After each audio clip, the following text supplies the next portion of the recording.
In this video, I'll show you how to set up e-invoicing in Xero. Once you are on your Xero account, the first step is to head over to the top bar. And on the left-hand side, you want to head over to the contact section. Now, the reason why we are going to the contact section is we need to add an ABM for our contacts. At the bottom, click on all contacts. Now from here, you want to scroll down to the exact contact in which you want to set up e-invoicing. Let's say we want to do this for basket case. Click on the contact.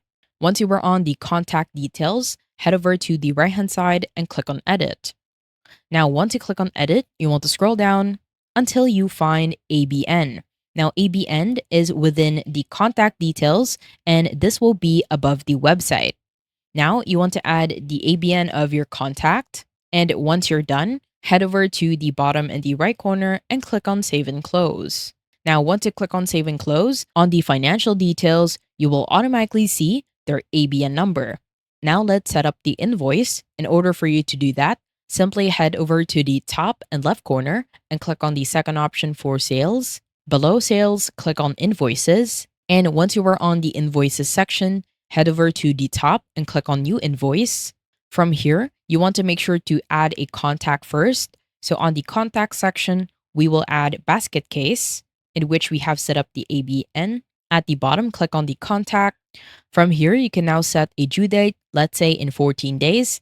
At the bottom, you want to add a item. This will be from my products and services. To attach a file, simply head over to the bottom in the left corner, click on attach files. At the bottom, you can choose to upload your files directly from here or to add from your file library if you do have an invoice in there.